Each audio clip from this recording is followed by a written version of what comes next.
profitez pleinement, éteignez les lumières, mettez votre casque ou vos écouteurs, fermez les yeux, relaxez-vous.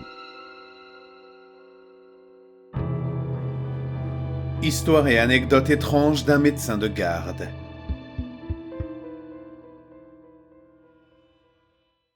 Je suis médecin dans un hôpital en France. Je vais garder le nom pour moi, confidentialité oblige. Je peux vous dire que nous aussi, on en voit passer des choses étranges. La plupart du temps, il s'agit de conneries assez drôles.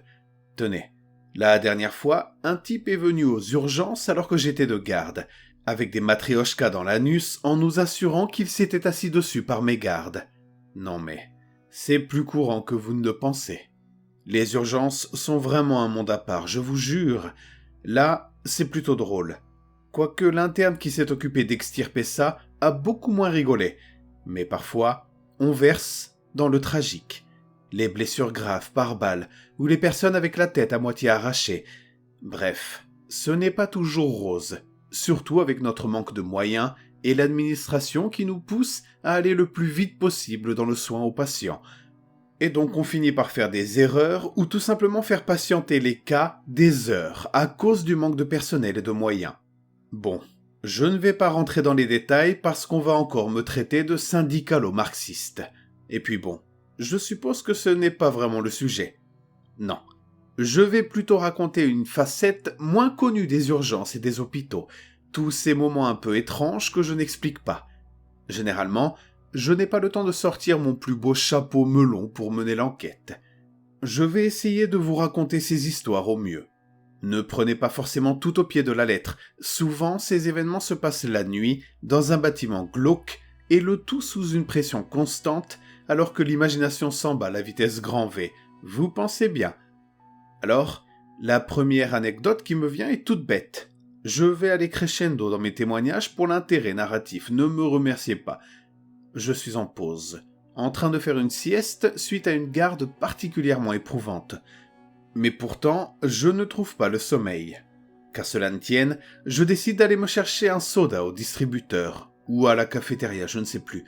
Et pour ça, je dois traverser une aile de l'étage que je n'aime pas trop. C'est le service de soins longue durée de l'hôpital, donc autant vous dire que ce n'est pas joyeux. En gros, ce service accueille les cas souvent incurables, ou bien les vieilles personnes en fin de vie. On a affectueusement renommé ce passage le mouroir. C'est un peu de mauvais goût, mais cela décrit bien la réalité. L'esprit un peu ailleurs et à moitié endormi, je marche dans le couloir sombre et très silencieux. Les néons censés éclairer tout ça ne fonctionnant qu'une fois sur deux et pas très bien en plus. On en revient au manque de moyens, mais bref, je m'égare. En passant devant une chambre, j'entends des bruits étouffés provenant de l'intérieur. En m'arrêtant, je me rends compte qu'il s'agit de la voix d'un homme en train de gémir de douleur. Je me dis naturellement que ce patient a peut-être des problèmes, mais qu'une infirmière va bien finir par s'en occuper. Je n'y prête donc pas plus attention que ça, et vais chercher mon soda. En revenant dans la salle de repos, passant donc par le même couloir 20 minutes plus tard, j'entends encore les gémissements, depuis la même chambre. Je me souviens du numéro, la 238. Réalisant que personne n'est venu depuis mon premier passage, je décide de m'en occuper moi-même. J'entre dans la chambre et vous l'avez peut-être vu venir, elle est vide, complètement inoccupée. Et les gémissements ont bien sûr cessé. Bon, je me dis qu'il faut vraiment que je dorme si j'en suis au point d'avoir des hallucinations auditives et décide de ne plus penser à cette histoire. Jusqu'à quelques semaines plus tard. En discutant avec un collègue, on en arrive à parler du mouroir et il me raconte peu ou prou une expérience similaire à la mienne. Enfin, en y réfléchissant un peu, une explication rationnelle vient très vite. Les locaux sont vieux et mal entretenus.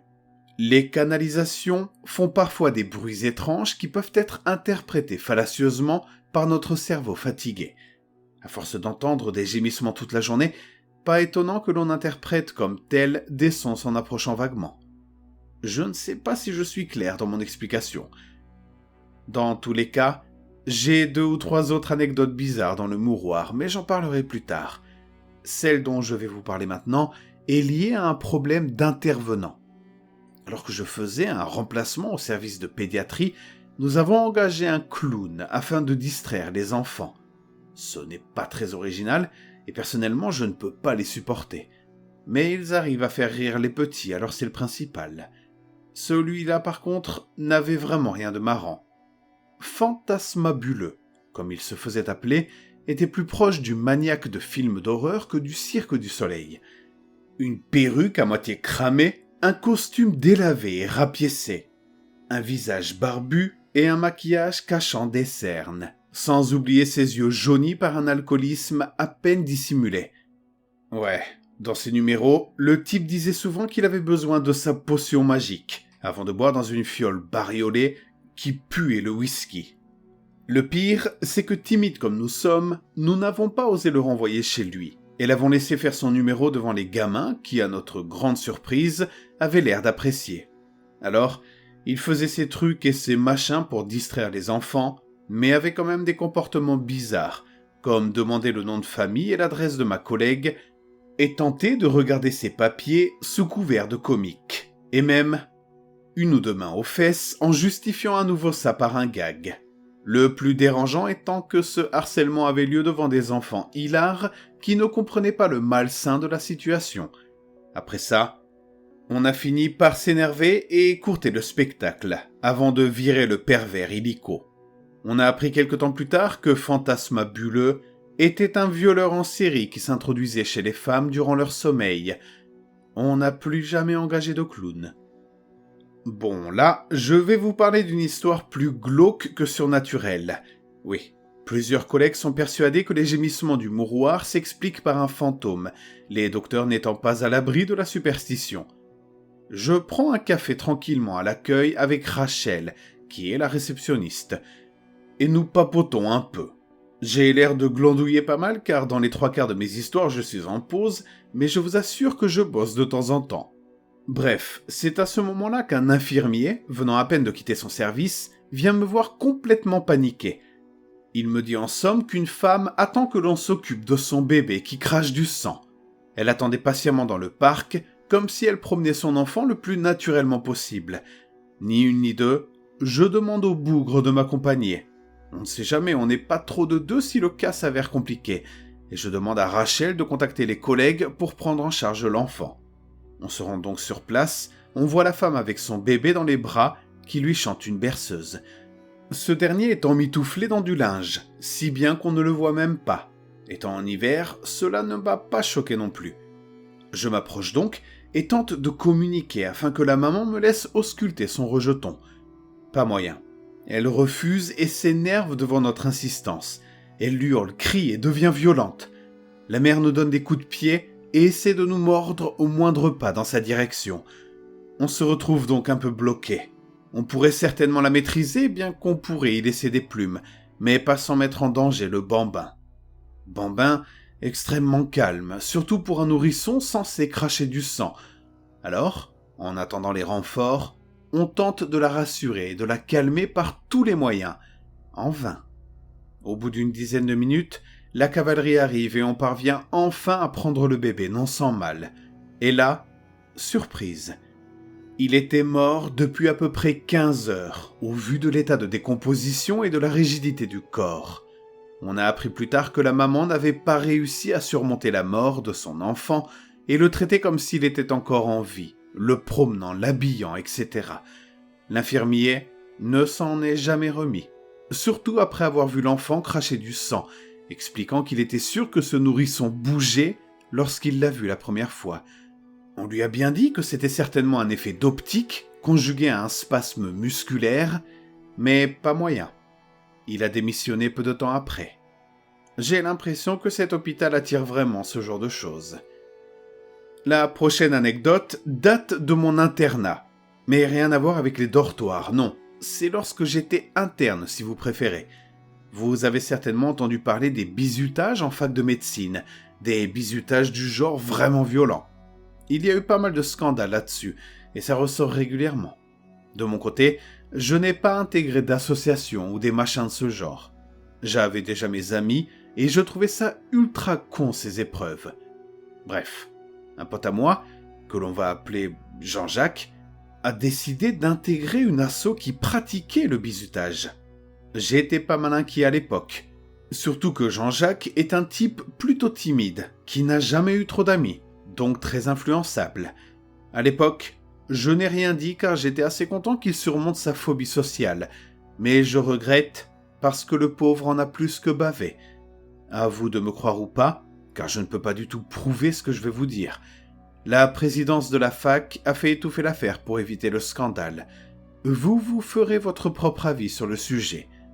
En gros, Jean-Jacques m'a raconté complètement traumatisé son bizutage. Le fameux rituel commençait par une grosse soirée avec speed drink à gogo. En 1 heure, chaque aspirant devait boire une bouteille de vodka. Bon, jusque-là on est simplement sur du débile, mais rien de traumatisant. Quoique, j'ai toujours trouvé ironique que de futurs médecins ne pensent pas une seule seconde au coma éthylique. Mais bon. Une fois que les candidats sont totalement bourrés, la seconde épreuve n'est pas d'un meilleur goût. Les hommes prennent tous une dose de Viagra, juste après avoir picolé comme des trous, des génies je vous dis. Et les candidates, elles, doivent toutes faire une série de danses sexy pour ces messieurs, et ce presque nus. Mais les mecs ne doivent pas craquer, si vous voyez ce que je veux dire. Ceci fait, les mentors viennent les chercher pour une dernière épreuve qui se passe dans un appart crous bien glauque. Comme tous les appart crous, vous allez me dire.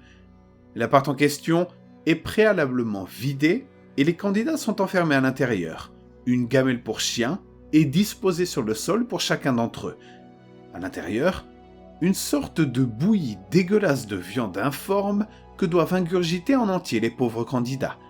Rétrospectivement, mon pote se souvient que le plat avait des éléments étranges. Il avait déjà vu ça quelque part.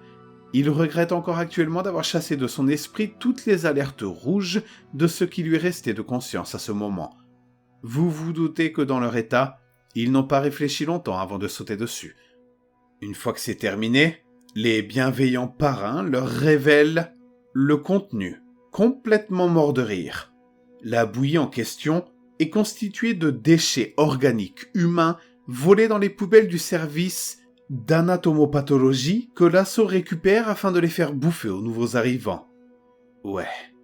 C'est dégueulasse.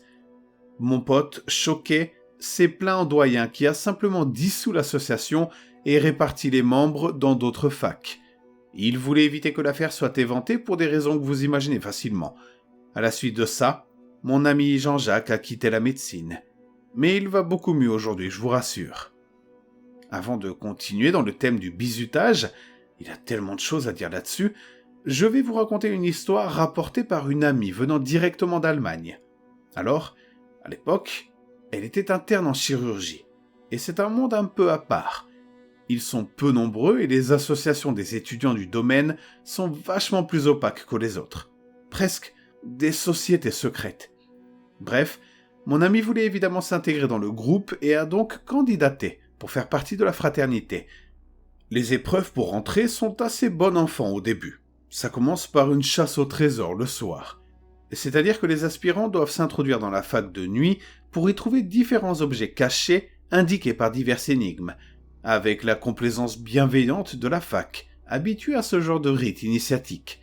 Donc ma pote, qu'on va appeler Rosette, a trouvé un scalpel, des gants et une blouse. Tout l'attirail opératoire du bon petit praticien. Jusque-là, c'est thématique, vous allez me dire. Les parrains ont bien stipulé que les initiés devaient tout garder précieusement pour les prochaines épreuves, ce que Rosette a donc fait. La seconde épreuve était un cran au-dessus. Il s'agissait de passer la nuit du samedi enfermé dans une morgue avec tous les autres candidats et moult litres évidemment. Apparemment, ça a été le plus drôle pour elle. Après, ça ne m'étonne pas trop. Les légistes ont tendance à faire la bringue facilement entourés de morts, alors pourquoi pas les internes? Et puis, même moi il m'est arrivé d'y boire quelques verres avec une copine pour être tranquille et à l'abri des bruits de couloir. Bon, je m'égare. Ils sont entrés dans la morgue vers 17h, puis ont commencé leur soirée post-mortem. Le nom me fait beaucoup rire. Néanmoins, mon ami m'a tout de même avoué que c'était une expérience assez perturbante sur le coup, que tout le monde était émotionnellement dérangé. Ouais, les types qui avaient organisé tout ça ont eu la bonne idée de sortir tous les corps des sacs mortuaires et les déposer à même la table en leur ouvrant bien les yeux et en tournant les têtes dans leur direction. J'ai un jour lu une étude bidon disant que les psychopathes sont surreprésentés chez les chirurgiens, mais je commence à me dire que c'est peut-être vrai. Vers 9h, les parrains sont venus chercher les prisonniers encore en train de cuver la veille. Les pauvres, encore dans un état second, ont été levés manu militari et emmenés vers les blocs opératoires. Ils n'ont pas vraiment compris ce qu'il se passait, mais n'avaient pas trop le courage ou la volonté de poser de questions. Rosette était même plutôt curieuse de ce qu'ils avaient prévu, tout en étant un peu énervée d'être réveillée dans sa gueule de bois. Elle n'était pas au bout de ses peines, loin de là. C'est à ce moment-là que tout s'est accéléré. Les parrains ont sorti de petits flacons de LSD et en ont fait prendre à tous les aspirants. Rosette n'était pas chaude du tout à cette idée, mais son état, combiné à l'effet de groupe, à sa soirée flippante et à l'air autoritaire des types, l'a poussée à ne rien dire. Elle a donc pris sa dose comme tout le monde. Il n'y en avait pas suffisamment pour la faire planer, juste assez pour désinhiber et rendre plus docile. Alors, les parrains ont amené des cages avec des animaux sauvages endormis à l'intérieur. Il y avait des renards, des chats errants, des chiens, des ratons laveurs. Une batterie d'animaux qui ne manquerait à personne et dont la disparition ne provoquerait pas de remous. Ils les ont disposés sur les tables d'opération et ont ordonné aux aspirants de commencer la chirurgie. La dernière épreuve consistait à coudre entre eux plusieurs animaux, par n'importe quel moyen, que ce soit par des membres amputés, par l'épiderme ou tout ce qui viendrait à l'imagination de l'initié. Le but étant que le résultat final survive au moins 2 minutes si possible. Ces petits enfoirés étaient hilars et engueulaient ceux, la majorité heureusement, qui refusaient. Mais ils ont fini par tous s'exécuter. Même ma pote qui est pourtant une amoureuse des animaux. Elle n'avait plus les idées claires et les parrains étaient du genre violent avec les gens qui voulaient partir. La peur, la fatigue, la drogue l'ont obligé à faire un truc qui l'empêche de dormir encore aujourd'hui. Une boucherie sans nom. Les internes, complètement défoncés, ont taillé dans le vif de ces malheureuses bêtes, recousant dans le taille aléatoirement. Rosette se souvient toujours du sang qui pissait absolument partout, du couinement de douleur et de panique de ses victimes à demi endormies. Tout ça pendant que les bâtards d'organisateurs prenaient toutes les photos du monde pour se couvrir si l'un d'entre eux venait à balancer. Ouais, il n'y aurait pas de Jean-Jacques cette fois. Mon ami a fini par s'effondrer en pleurs dans un coin, en position fétale, sans pouvoir réagir autrement que par des hurlements muets épisodiques. L'horreur a fini par s'arrêter, ne laissant que des monceaux de cadavres d'animaux charcutés et liés entre eux par des opérations bancales et ineptes, sous les applaudissements des confirmés. Peu de temps après ces événements, Rosette a déménagé en France pour habiter chez sa mère et finir ses études dans la capitale. Il lui a fallu beaucoup de temps pour digérer tout ça. Même actuellement, elle a encore du mal. C'est sur cette note. À présent, je vais vous parler un peu des services psychiatriques. Alors de base, la psychiatrie ce n'est pas ce que j'aime. Franchement, les malades mentaux me font peur.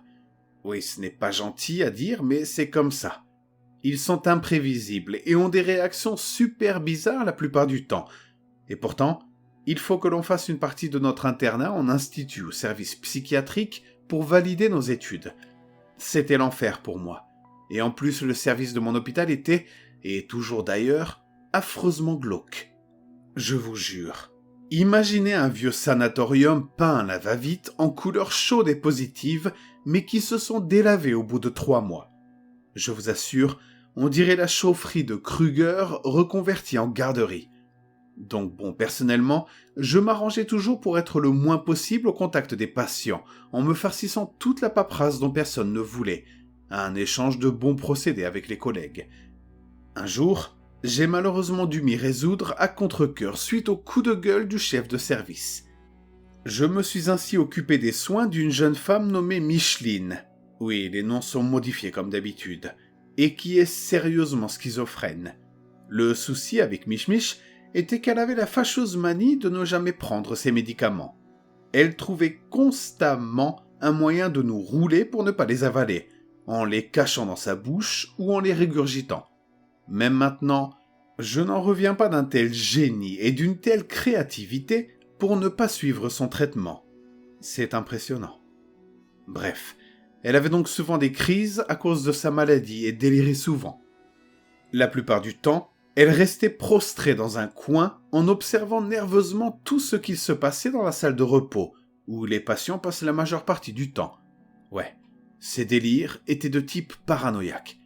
Son psy galérait à établir la communication, mais le bougre y arrivait quelquefois. Parfois, il nous racontait un délire récurrent et étrangement cohérent qu'avait Michou. Oui, je sais que le secret médical existe, mais voyez-vous, nous sommes de fief et filou, et l'ordre ne serait pas fier, je sais, mais bon. Ce délire était assez particulier. 1 à 2 fois par semaine, quelque chose venait l'observer depuis la vitre de la porte de sa chambre, systématiquement vers 2 heures du matin. Elle décrivait le monstre comme une chose affreusement déformée et écarlate, un nez patate avec des croûtes et creusées par endroits, des yeux vitreux et globuleux, marrons, parsemés de nerfs rouges vifs et qui semblaient sur le point d'être éjectés de leurs orbites. Les dents de la chose étaient noires et brisées, pourries et infâmes, tout comme ses lèvres étaient gercées et trouées de plaies régulières. Le reste du visage était à l'image du nez, immense et creusé, empli de croûtes et de creux, d'où suintait un liquide blanc, immonde, mêlé à des sudations abondantes. Les gouttes de sueur perlaient de sa longue barbe trouée et irrégulière. La patiente, d'origine espagnole, appelait ce croque-mitaine mugriento, ou en français, le crasseux. Micheline expliquait à son psy qu'elle avait conclu un marché avec Mugriento. Enfin, plutôt qu'elle accomplissait une sorte de rituel afin de conjurer la créature. Il venait avec sa respiration difficile et bruyante, puis la fixait en souriant depuis la vitre, tout en soufflant sur cette dernière afin d'écrire des messages avec la buée. Selon elle, c'est ainsi qu'ils auraient conclu leur accord. Elle faisait passer ses médicaments en dessous de la porte, notamment ses antipsychotiques, et devait ensuite mettre sa main sur la vitre. Mugriento faisait de même puis tentait d'ouvrir la porte. Toujours en vain, on ferme les portes à clé. Il récupérait les médicaments et finissait par s'en aller jusqu'à la prochaine fois. Bon, après diverses théories psychanalytiques, mon collègue en a conclu qu'il était largué et qu'il prévoyait de transmettre son cas à son ancien directeur de thèse qui était une pointure en psychiatrie. Très peu de temps après, pendant que l'on se baladait dans le couloir des chambres, alors que les patients étaient dans la salle de repos, nous avons fait quelques blagues douteuses sur le Mugriento. C'est alors que je me suis approché de la vitre de Micheline et que j'y ai vu de la buée, avant de remarquer qu'il y avait vraiment des messages écrits dessus. On a un peu paniqué au début, puis on s'est dit que c'était elle qui les avait écrits. Mais on s'est vite rendu compte qu'ils étaient écrits depuis l'extérieur.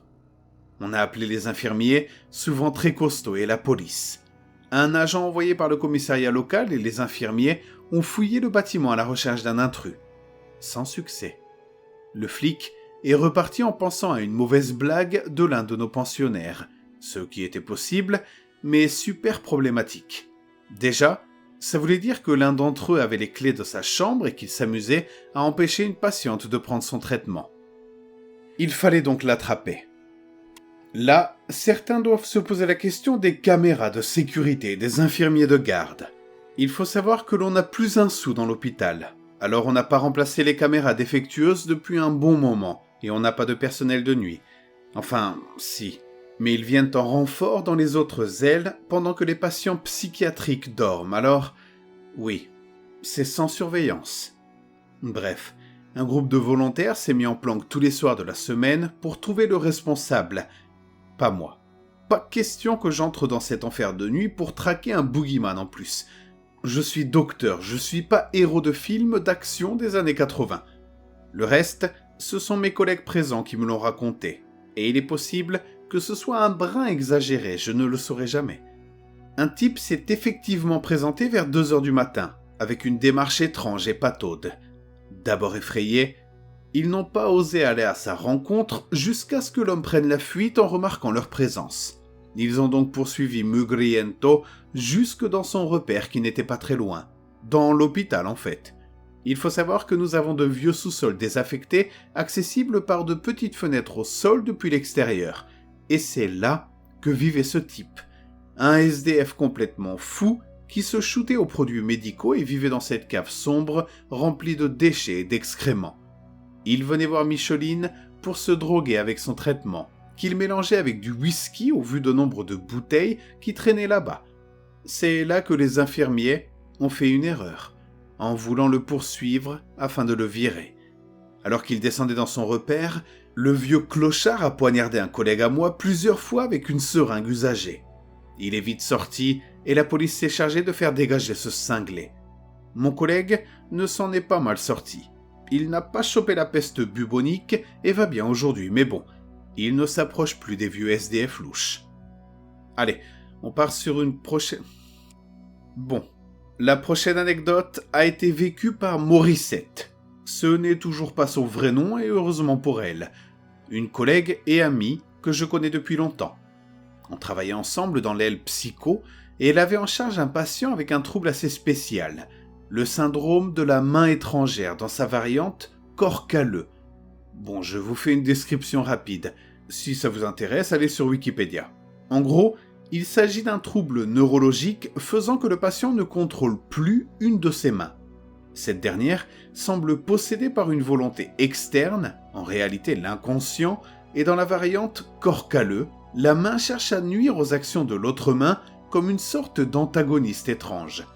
Enfin, par nuire, je veux plutôt dire devenir la main dominante en effectuant les actions à la place de la bonne main, comme écrire ou toute autre action faite par la main motrice. Alors, c'était un patient très gentil de base. Nous allons l'appeler Pierre-Jules. Mais son syndrome le rendait très spécial.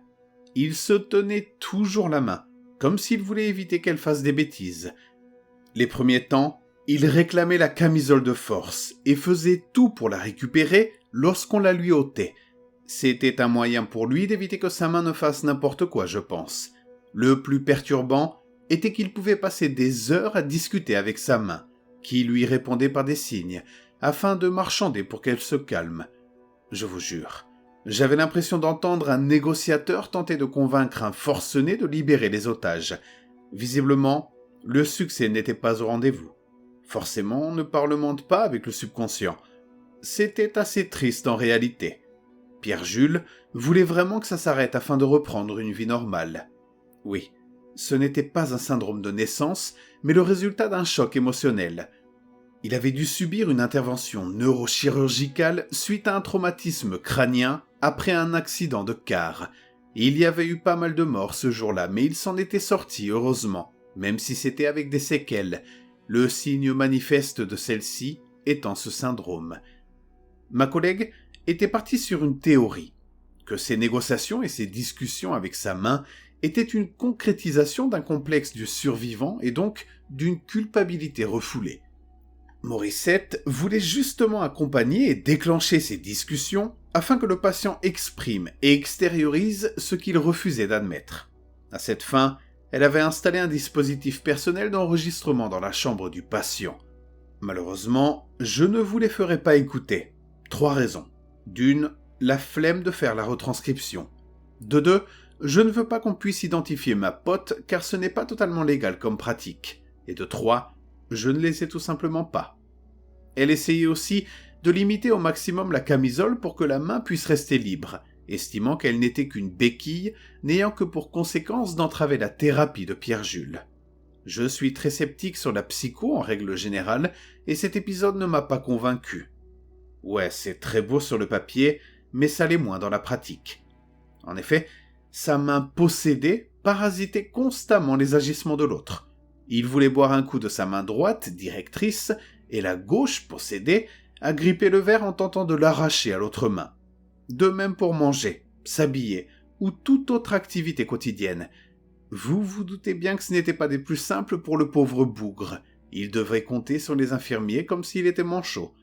Et dans les faits, il l'était tant que sa main gauche pouvait agir librement. Morissette s'est donc particulièrement penchée sur son cas et elle a appris de ses enregistrements quelque chose de particulièrement intéressant. Pierre-Jules était persuadé que sa main était habillée par l'esprit de sa femme morte dans l'accident de car. Il décrivait cette dernière comme totalement obsédée par le contrôle et cherchant constamment à faire les choses à sa place. Une conjointe particulièrement dominatrice. Le pauvre gars alternait entre périodes de rage et crises de larmes lors de ses discussions avec sa main. Forcément, pour lui, il parlait à sa femme morte. Cette découverte n'a fait que renforcer la conviction de Morissette sur un complexe du survivant et d'une culpabilité sous-jacente, le fait d'associer sa femme à son trouble n'étant pas anodin. Elle pensait que le type s'en voulait d'autant plus en raison de sa sensation de libération par rapport à la domination de sa femme. Le mélange de tout ça entre choc, problème psy et complexe créait ainsi cette situation particulière. Sans compter les superstitions auxquelles Pierre-Jules croyait dur comme fer depuis son enfance. Enfin, vous voyez le cocktail.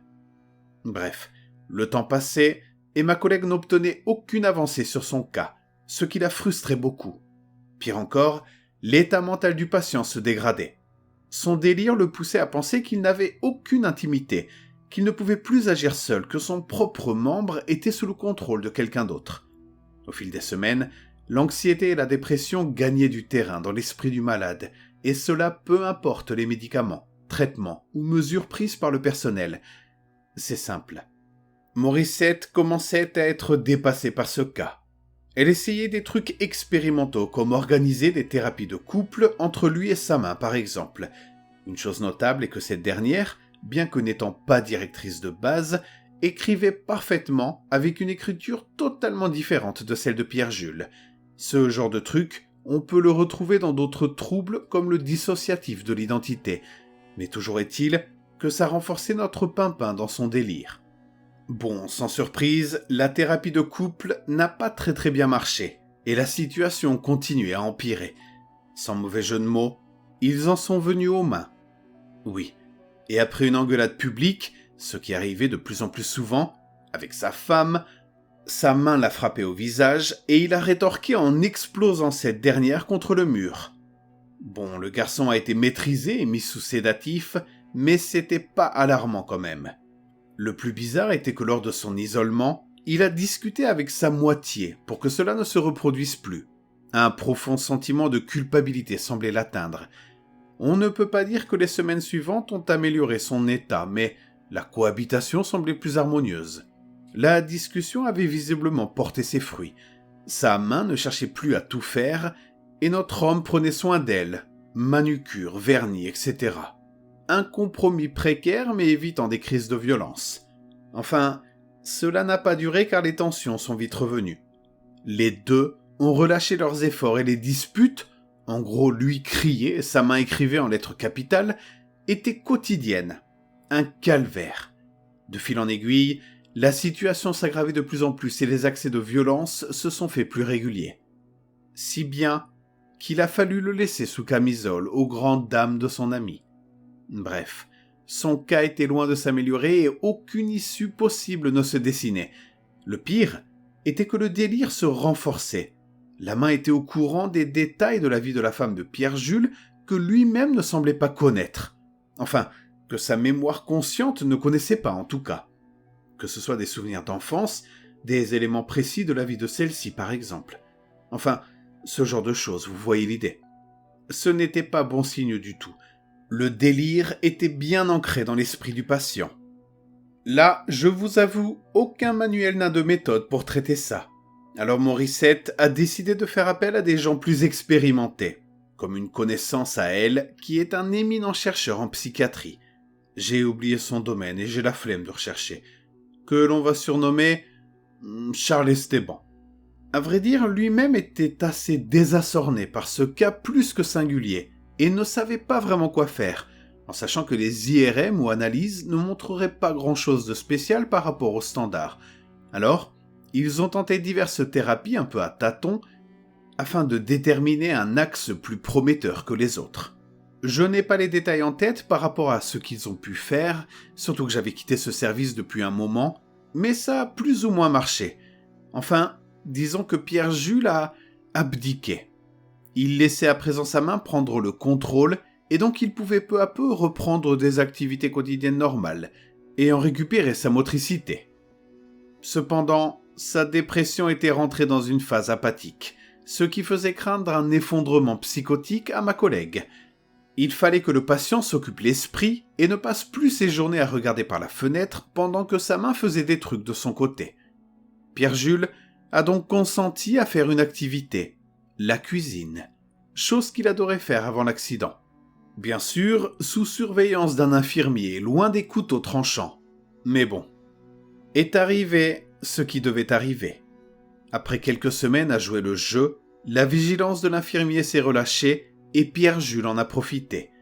Il avait caché sur lui depuis plusieurs jours une dose d'anesthésiant qu'il avait volée Dieu sait comment. Il se l'est injecté brutalement dans le bras gauche avant de le plonger dans le broyeur à viande pendant que sa main tentait vainement de l'en empêcher. L'infirmier, ayant réagi immédiatement, a témoigné que l'homme pleurait simplement de soulagement et de douleur mêlée. Malgré sa prise en charge rapide, sa main a dû être amputée. Peut-être pour le mieux finalement. Aujourd'hui, il semble complètement guéri, sans que ni ma pote ni le prof ne comprennent bien pourquoi. Ce syndrome est normalement la manifestation d'un trouble et le membre n'est pas censé être le problème en soi.